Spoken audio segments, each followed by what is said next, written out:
Hi everyone, this is the makeup video for if you missed our lesson on practicing our diagrams representing ionic compound formation and the rule of zero charge.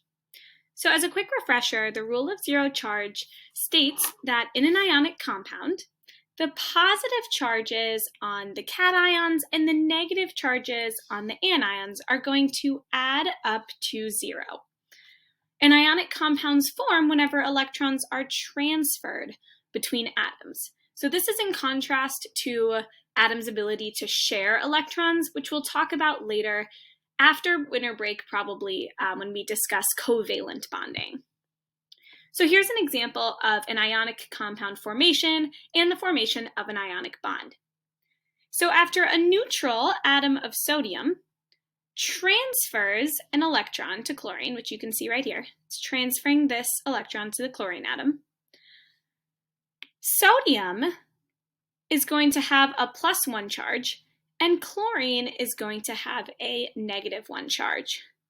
So as a reminder, the reason that sodium has a +1 charge is because it has lost 1 electron. This means that in our overall charge balance on our atom, there's going to be more positives than negatives. And chlorine has a -1 charge because it has gained 1 electron, which means that now it has more positive charge, it has more negative charge than positive. We can represent these electron transfers with Lewis dot diagrams in addition to Bohr models, and these diagrams are what we are going to prefer to use because they're just simply easier and less time-consuming. So the first step in representing these transfers with Lewis dot diagrams is to create a Lewis dot diagram for every atom in the ionic compound. And again, our example here is the compound NaCl, which is sodium chloride, aka table salt. So one thing I've been finding that students are kind of getting confused on is the difference between the charge and the valence electrons. So remember that for Lewis dot structures, we're not adding dots around the outside that represent the charge. And we're actually creating our Lewis dot structures for neutral atoms. The dots represent the number of valence electrons around the atom. So our first step in the dot diagrams is just to write out our chemical symbols. Na for sodium, and Cl for chlorine. If we head to the periodic table, to find our number of valence electrons, we count the groups on the periodic table from left to right, skipping over the transition metals. So all of the elements in this first group are going to have 1 valence electron. All of the elements in the second group are going to have 2 valence electrons. We skip all the way over the transition metals and say that all of the elements in this group are going to have 3 valence electrons. All the elements in this group are going to have 4 valence electrons, 5 valence electrons in this group, 6 valence electrons in this group with oxygen, 7 valence electrons for our halogens like fluorine, and 8 valence electrons for our noble gases. So Na sodium, right over here at number 11, is going to have 1 valence electron. Chlorine, over here at number 17, is in 1, 2, 3, 4, 5, 6, 7A, and so chlorine is going to have 7 valence electrons. So I'm going to represent that on my dot diagrams. 1 valence electron on sodium, 7 valence electrons on chlorine. Next, we're going to draw an arrow to represent the number of valence electrons that are going to be transferred from the metal to the nonmetal. This metal to nonmetal is always going to be the directionality of our electron transfer. If we go back again to the periodic table, our metals, remember, are on the left-hand side of the periodic table, but they do take up about 2/3 of the periodic table because there's far more metals than nonmetals. And on the right side are our nonmetals.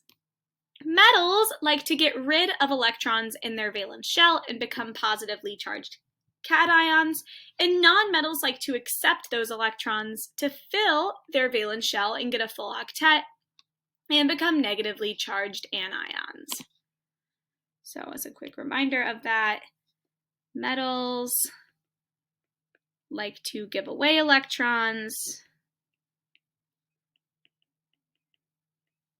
and become positively charged. Nonmetals like to accept electrons and become negatively charged. Okay. So here in this example, sodium is my metal and chlorine is my nonmetal. So sodium is going to donate or give away its electron to chlorine. Sodium likes to take on a +1 charge when it gives away its single valence electron, and chlorine likes to take on a -1 charge and gain an electron to fill its octet. So sodium and chlorine, for this reason, are kind of a perfect pair, and they follow the rule of zero charge.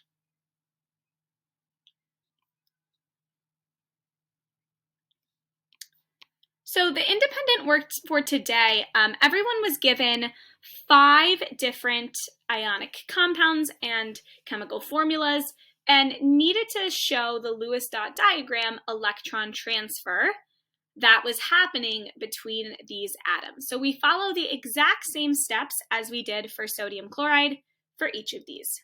But I'm going to walk through all 5 of these with you if you were absent on this day in class. So potassium chloride is our first. I have 2 atoms here. I have K, potassium, and I have Cl for chlorine.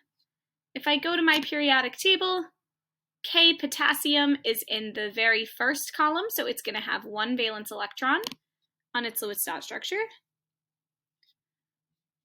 Chlorine, I'm going to count from left to right. 1, 2, 3, 4, 5, 6, 7. Chlorine is in group 7, and so likes to gain 1 electron, and it has 7 valence electrons in its shell. So I'm going to draw 7 valence electrons on this Lewis dot diagram. Potassium as a metal is going to want to give away its electron, and chlorine as a nonmetal wants to accept that electron to fill its octet. After potassium has lost its valence electron, it's going to have a +1 charge. And chlorine, when it's gained that electron, is going to have a -1 charge. Remember that the charge is not the total number of valence electrons. It's not going to be -8 for chlorine. It's just the change in the number of electrons. So chlorine has gained 1, therefore it's taken on a -1 charge, even though now it has a complete octet. So do your best to try strontium chloride, beryllium oxide, lithium arsenide, and aluminum iodide on your own before watching the rest of this video. Okay, strontium chloride. So we have 2 chemical symbols for our Lewis dot structures, Sr for strontium and Cl for chlorine. Here, though, I have something extra interesting. I have Cl2 in my chemical formula for strontium chloride. That, too, if you think way back to one of our first units in chemistry, means that I'm actually going to have 2 atoms of Cl per molecule of strontium chloride. So I actually need to add an additional atom of chlorine. If I head to my periodic table, I find Sr strontium in this second group. So I know it's going to have 2 valence electrons. Do 1 on either side. And chlorine, I know from previous questions, has 7 valence electrons because it's in group 7A. So on each of these Lewis dot structures for chlorine, I'm going to draw 7 valence electrons. Now chlorine, of course, is my nonmetal, and Sr is my metal. So SR is going to want to give away these 2 valence electrons, and each chlorine is going to want to accept an electron to fill its octet. So my strontium can give one of its electrons to each of these atoms of chlorine. And after this has happened, my SR has given away 2 electrons, so it's going to have a +2 charge, and each chlorine is going to have a -1 charge, because each one only accepts 1 electron. Now let's take a look at beryllium oxide. So I can tell from my chemical formula that there's just 1 atom of beryllium and 1 atom of oxygen. When I head to my periodic table, Be is also in group 2A, so it's going to have 2 valence electrons. Draw those around the outside. And oxygen is in 1, 2, 3, 4, 5, 6A. So oxygen is going to start with 6 valence electrons.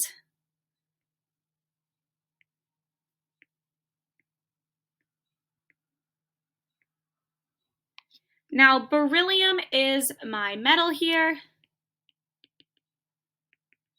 and oxygen is my nonmetal.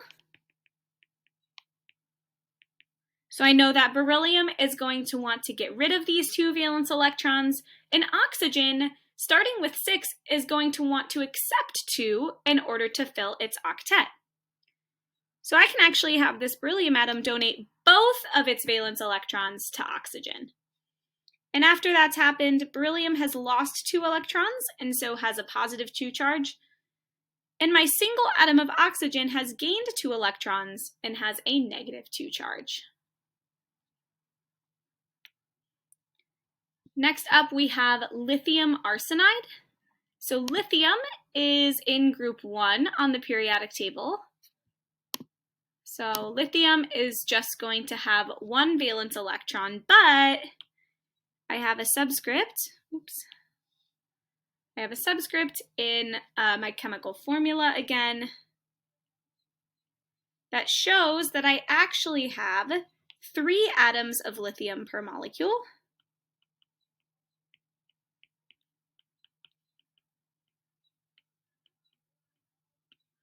Though I'm only going to have 1 atom of arsenic. On my periodic table, I can find arsenic over here and count to see that it has 1, 2, 3, 4, 5 valence electrons to start. So I have As arsenic with 5 valence electrons, and I have 3 atoms of lithium, each with only 1 valence electron.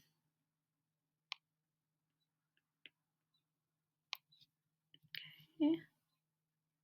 Go. And my work has run a little bit into number 5, but that's all right. So in this problem, lithium is going to be my metal. It's on the very left side of the periodic table, and arsenic is my nonmetal. That means lithium wants to get rid of or donate its single valence electron, and arsenic, starting with 5 valence electrons, needs 3 additional valence electrons to fill its octet. So each lithium can donate its valence electron to arsenic. And after this has happened, each lithium is going to have a +1 charge because they've all lost 1 electron, and arsenic is going to have a -3 charge because the single atom of arsenic has taken on 3 additional negatively charged electrons. And finally, we have aluminum iodide.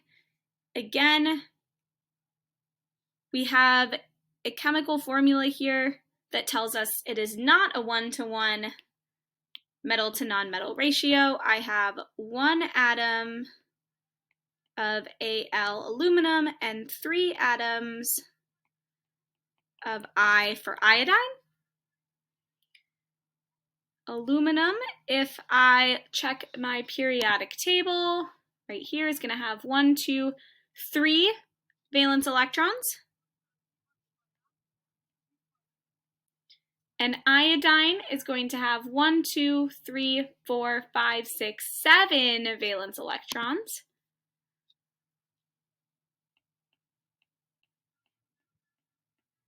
Remember, I have 3 atoms of iodine per my chemical formula.